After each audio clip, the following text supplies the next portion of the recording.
అడ్డదారిలోకి వెళ్ళడము లేదా అట్రాక్షన్స్ లోకి వెళ్ళి మరి తప్పుడు దారిలో వెళ్తే మరి జీవితం అంతా బాధపడాల్సి వస్తుంది. కాబట్టి ఎడ్యుకేషన్ మించినటువంటిది ఏదీ లేదు. ఈ వయసులో ప్రతి ఒక్కరూ గొప్పగా చదవండి. బుక్ నాలెడ్జే కాకుండా సమాజాన్ని చదవండి, మనుషులను చదవండి, మనుషుల సమస్యలు చదవండి.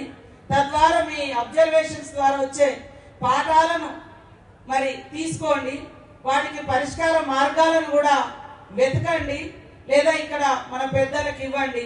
అవే గవర్నమెంట్ పాలసీలుగా ముందుకు వస్తాయి. ఇలాంటి సమస్యలు ఎదురవుతున్నాయి కాబట్టి వాటిని ఎట్లా పరిష్కరించాలి అనేది కూడా మరి గవర్నమెంట్ పాలసీస్ రూపొందించేది కూడా మీ అనుభవాలు, మీ యొక్క రీసెర్చ్ వర్క్ ఇలాంటి వాటి నుంచే వస్తుంటది. కాబట్టి నేను కూడా ఒక మారుమూల అటవీ ప్రాంతం నుంచి వచ్చిన ఆదివాసీ బిడ్డను. మరి చిన్నతనంలోనే విప్లవోద్యమంలోకి వెళ్ళి గన్ పట్టుకొని ఫైట్ చేసి తర్వాత బయటకు వచ్చి మరి బయటకు వచ్చినా కూడా సమాజ సేవలో ఉండాలనే లక్ష్యంతో ఆగిపోయిన స్టడీస్ కంటిన్యూ చేసి ఎల్ఎల్బి చేసిన తర్వాత ఎక్కడైతే నేను మరి క్లయింట్గా కోర్టులో అక్యూజ్డ్గా కోర్టులో నిలబడ్డాను. ఆఫ్టర్ 5 years నేను లాయర్గా కూడా వెళ్ళి అక్కడే అదే కోర్టులో, వరంగల్ కోర్టులో మరి బ్లాక్ కోట్ వేసుకొని, మీరు అందరు చాలా మంది ఇక్కడ బ్లాక్ కోట్లో కనబడుతున్నారు, నేను అది అడ్వకేట్గా వెళ్ళడం జరిగింది. అది నా అంటే బయటకు వచ్చిన తర్వాత నేను సాధించిన మొదటి సక్సెస్ స్టడీస్లో.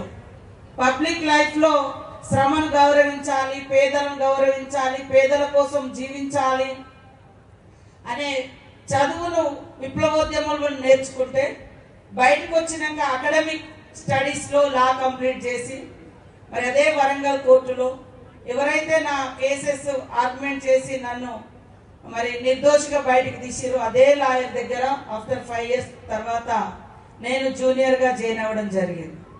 సో ఇట్లా ఏ ప్రాంతంలో అయితే గన్ పట్టుకొని తిరిగినో అదే ప్రాంతంలో 3 times ఎమ్మెల్యేగా, ఇప్పుడు మినిస్టర్గా విత్ గవర్నమెంట్స్తో ఉన్నా. సో ఇదంతా కూడా పుట్టిగా నాకేదో కులం ఇవ్వలేదు, కుటుంబం ఇవ్వలేదు, బాధ్యత ఉన్నా అక్కడ మరి ఎంతో శ్రద్ధతో పనిచేసినాం. కాబట్టి ఒక పేదింటి ఆడబిడ్డ ఈరోజు ఈ చరిత్రలో, ఈ రాష్ట్ర చరిత్రలో, ఉమ్మడి రాష్ట్ర చరిత్రలో కూడా ఒక ఆదివాసీ ఆడబిడ్డ సమ్మక్క సారలమ్మ వారసులుగా పంచాయతీరాజ్ శాఖకు ఈరోజు మొట్టమొదటి ఆదివాసీ మహిళా మంత్రిగా ఉంది. అసలు గతంలో ఎప్పుడు కూడా కోయ జాతి నుంచి, సమ్మక్క సారలమ్మ జాతి నుంచి ఈ 75 సంవత్సరాల స్వతంత్ర ఈ సందర్భంగా కాన్స్టిట్యూషన్ వచ్చిన కాడ నుంచి ఎలక్షన్ స్టార్ట్ అయిన కాడ నుంచి ఎవరు కూడా ఆదివాసీలు అంటే కోయ జాతికి సంబంధించిన వాళ్ళు మంత్రులు కాలే. కోయ జాతి నుంచి మొదటి మంత్రి నేనే. అందులో జనరల్ పోర్ట్ఫోలియో అంతకుముందు ఎవరికైనా ఎస్సీలకు, ఎస్టీలకు, మహిళలకు ఇస్తే కేవలం మహిళా శాఖలు లేదా కొన్ని శాఖలు ఇచ్చేది.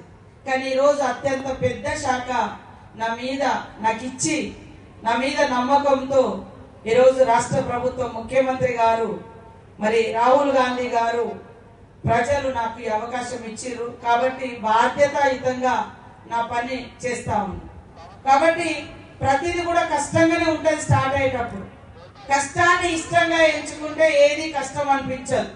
మన ఇష్టమే కష్టమైనప్పుడు ఏది కూడా భారం అనిపించదు, కష్టం అనిపించదు. కాబట్టి ఈరోజు ఈ ఉన్నత స్థానానికి రావడానికి ఎన్నో రాత్రుల శ్రమ, ఎన్నో నడకలు, ఎన్నో కష్టాలు, ఎన్నో ఇబ్బందులు ఒక మారుమూల అటవీ బిడ్డగా, ఆదివాసీ బిడ్డగా నేను ఎదుర్కొన్నా. మొక్కవోని దీక్షతో ముందుకు వచ్చినాం.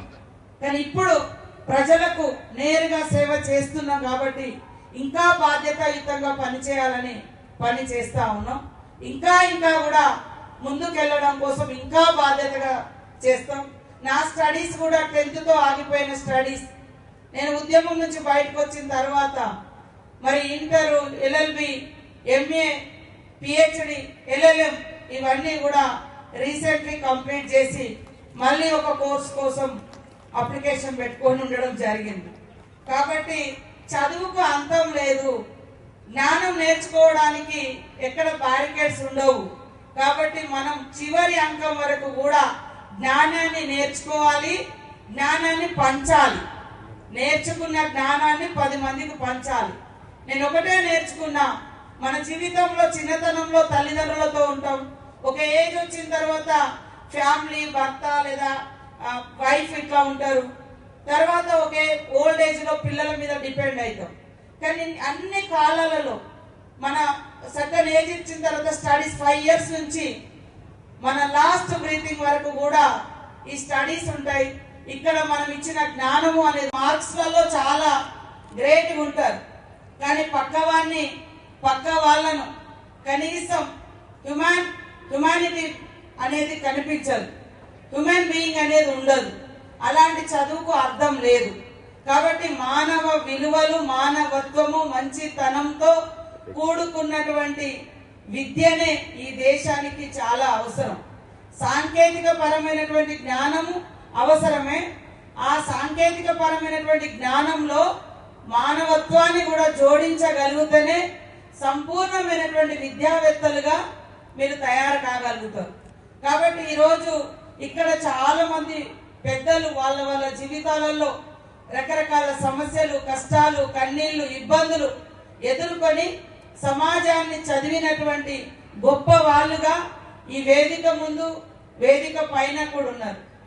వాళ్ళ జీవితాలను ఆదర్శంగా తీసుకొని వాళ్ళ ఎక్స్పీరియన్స్ ను ఒక పాఠంగా తీసుకొని ఇక్కడ చదివేటువంటి ప్రతి విద్యార్థి ఎదగాలని మనస్ఫూర్తిగా కోరుకుంటా ఉన్నాను. ఎడ్యుకేషన్ అనేది కేవలం మార్క్స్ కాదు. మరి నాలెడ్జ్ అనేది మనము గ్రామీణ ప్రాంతాల నుంచి, ప్రజల నుంచి, ప్రజా సేవ నుంచి, ప్రజల యొక్క జీవితాల నుంచి, మన అబ్జర్వేషన్స్ కావచ్చు, మన అనుభవం కావచ్చు, మన పెద్దలు బోధించినటువంటి పాఠాలు కావచ్చు, ఇవన్నింటినీ కలగలుపుకొని ముందుకెళ్తేనే మరి సంపూర్ణమైనటువంటి విద్యార్థిగా మనం తయారు కాగలుగుతాం. కాబట్టి లయోలలో చదివినటువంటి వాళ్ళు ఎంతో మంది గొప్ప స్థానాలలో ఉన్నారు, ఎంతో మంది మానవతా మూర్తులుగా ఉన్నారు, మానవత్వంతో కూడినటువంటి సేవలు చేస్తా ఉన్నారు.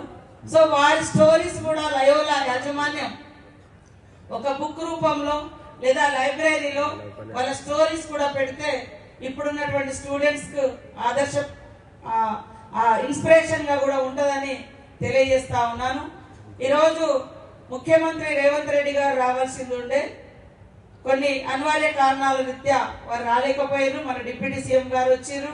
నన్ను కూడా మరి ఇక్కడికి ఆహ్వానించినందుకు ప్రత్యేకంగా శుభాకాంక్షలు. ఇక్కడ ఉన్నటువంటి అమ్మాయిలకు, అబ్బాయిలకు ఒకటే విజ్ఞప్తి, ఈ ఏజ్ లో రకరకాల అట్రాక్షన్స్ అట్రాక్ట్ చేస్తూ ఉంటాయి. బట్ మనం ఎంచుకున్న లక్ష్యం కఠినంగా ఉన్నా ముందుకు సాగితే జీవితాంతం మీరు సంతోషంగా ఉంటారు, మీ తల్లిదండ్రులను సంతోషంగా పెట్టగలుగుతారు, మీ చుట్టుపక్కల ఉన్నటువంటి సమాజానికి కూడా ఆహ్లాదకరమైన, ఆనందకరమైన జీవితాన్ని ఇవ్వగలుగుతారు.